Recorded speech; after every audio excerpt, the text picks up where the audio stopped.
This DVD is for staff and volunteers who have infrequent contact with children and young people, and/or parents and carers who may become aware of possible abuse and neglect. This may include, for example, librarians, GPs, opticians or dentist receptionists, ground staff or caretakers, cleaners in hospitals or leisure centres, hospital porters or court ushers, environmental health officers, housing maintenance staff, catering staff, or staff working in adult services such as drug and alcohol services. This is to help raise your awareness of safeguarding, so you know what to do if you are concerned, and to ensure you know that you have a part to play in safeguarding children and young people through identifying possible problems in a wide range of family situations. Someone might be concerned that physical injury has occurred to a child or physical abuse if, for instance, they saw unusual or unexplained bruising or injuries to part of the body. Most people dealing with children, of course, would obviously see their face, perhaps arms, but perhaps not other parts of the body. As most people would know, children who are active often fall over and injure themselves, so it may be quite acceptable to have injuries to the forehead, nose, chin, elbows and knees, but in some of the other parts it may well raise suspicion, especially on the face, around the ears or the eyes or the soft part of the cheek. And I think somebody would be suspicious if, on asking a parent or carer, they were not able to give an adequate answer as to how that's happened. If you saw a father in a swimming pool with their child and actually you could smell whiskey on their breath, you knew that they were stumbling and they weren't in a fit state to actually be safeguarding their child in that environment, that would be a cause of concern, and that would be something that you passed on. If you saw a parent who was struggling with their own mental ill health, it may be just a blip. It could be a family bereavement where they are not continually unable to cope, but for that limited amount of time, they just need some support, and you may well pick up on that in your conversations with them. The signs of emotional abuse can be quite subtle and difficult to pick up. But children and young people who have been emotionally abused, especially over a long period of time, may be withdrawn. They may have quite extreme and unusual behaviours.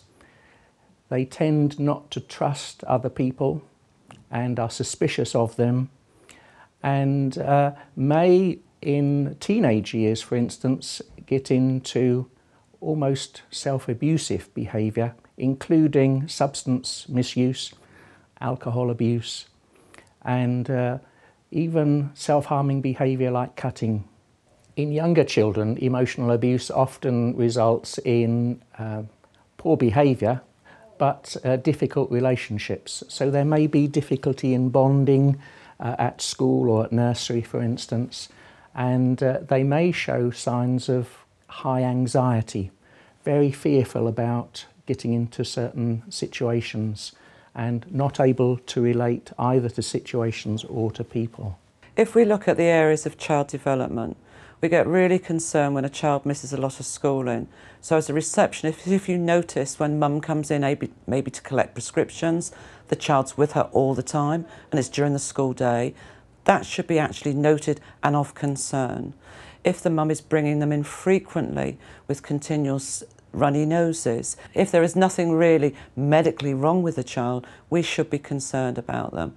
If they won't allow the child to experiment, to play with the toys in the reception area, actually why won't they allow them to do that? Many people would be very worried about finding that there has been sexual abuse, but often there's very little to either see or to pick up from a child unless a child or young person discloses that something has happened. But the signs and symptoms we can look out for are fear of going home, worry about getting changed, for instance, in front of other people, behaviour that may be quite aggressive, showing that there's an inner anger that's come about because of the sexual abuse. And in young children, there may be a recurrence of wetting or soiling that previously had not been a problem, but there's a regression in behaviour because of the sexual abuse. If we look at the family and environmental factors, it may well be a bus driver overhears a 14-year-old girl talking to her friends about being forced to go back to her homeland. We don't know why that is. We have forced marriages, and actually that has to be reported.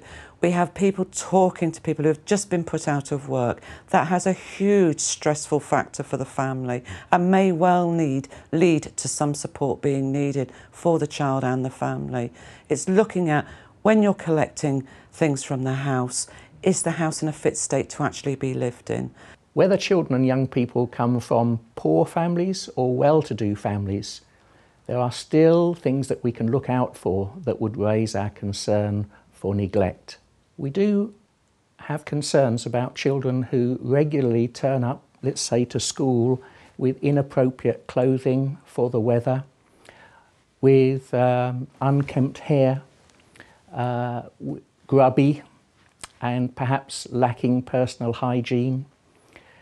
Younger children who have suffered from neglect often show a slow development. They do not keep up with other children of their age in various areas of development, and especially in speech and language.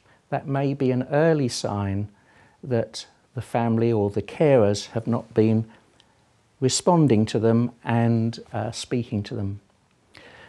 Another sign in older children may be failure to attend appropriate medical appointments. So teachers or other professionals may become aware that a child has a medical condition such as eczema or lice in the hair, and this is a recurring problem that seems to be getting worse and worse despite carers saying that they are aware of it. The nation was shocked by the tragic death of baby P.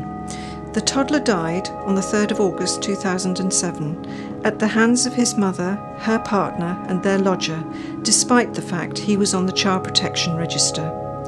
This horrific case happened in the same borough where 8-year-old Victoria Climbié was murdered in February 2000. This once happy and enthusiastic little girl died as a result of the most unimaginable cruelty, after being entrusted into the care of her aunt. Victoria's mother had sent her thousands of miles away from her home in the Ivory Coast in the hope that her daughter would have a better life. For some of the children that you may come into contact with, it may not always be easy to have the conversation with them that you would. They may have English as an alternative language. Their disability may prevent them from you understanding them clearly. This shouldn't prevent you from acting on what causes you concern, and you should never ever be able to put your bias, your prejudice in the way of the needs of the child. When a child is telling you something, they will follow their own script. You have to listen to what they're saying and react in a positive and encouraging way for that child. They should always talk to the person who they're concerned about, whether that's a child or an adult, and explain to them that they have a duty to pass on that information, unless they feel that places that child or vulnerable adult at further risk. They should then go and talk to their manager about their concerns and discuss who, if they feel it's appropriate, is going to pass that on to the child protection team. Clear recording is very important in any situation with child protection, and whether that's writing it down in your own words or talking it through with a manager and recording it in some format as soon as possible after the disclosure has been made. Here at the Multi-Agency Safeguarding Hub, we have close connections with the Early Response Service hubs across Devon, and they help implement the Common Assessment Framework, which is referred to as CAF. And the emphasis for CAF work is early intervention and early help for families within Devon, and to ensure that any low-lying or child in need concerns can be addressed at an early stage to ensure that child's needs are met before it reaches any child protection concerns. Staff can seek guidance, help and support within their organisation from their managers, from the designated, named or child protection leads, from the MASH, the Multi-Agency Safeguarding Hub or Children and Young People's Services, from the DSCB website, Devon Safeguarding Children Board, or the South West Child Protection Procedure website. There is also documentation such as what to do if you're worried a child is going to be abused, or working together to safeguard children. If anyone has a concern about a child or wants further advice in regards to any child protection issues, they can contact the Multi-Agency Safeguarding Hub and talk to a qualified professional, social worker or practice manager who'll give them advice on whether or not to make a formal referral.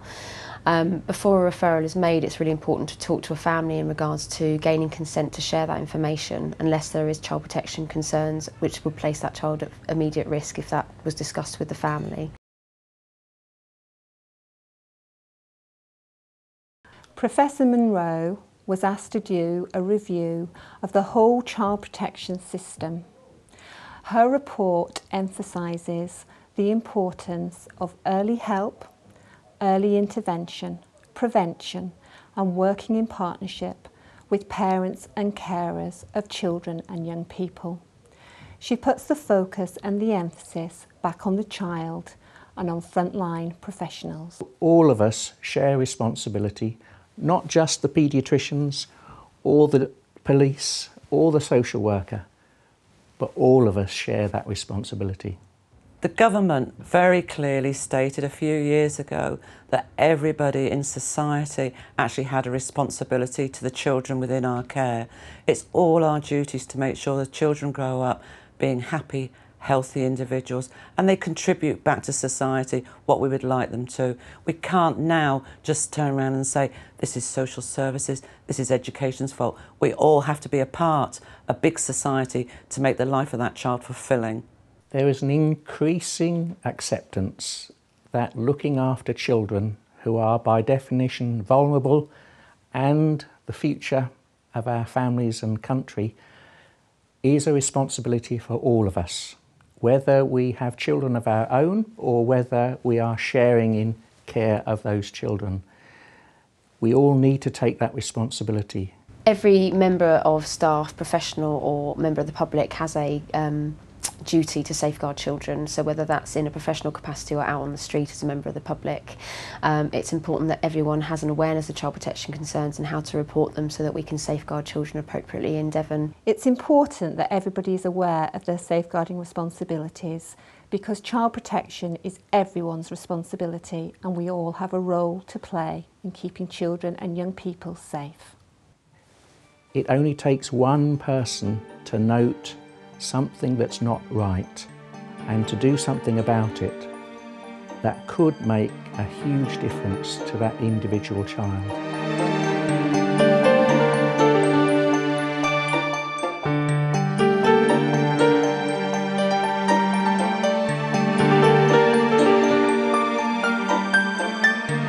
As an employee, or as a neighbour, or as a friend, if you are at all concerned about a child or young person, then please do not hesitate to talk to someone about these concerns.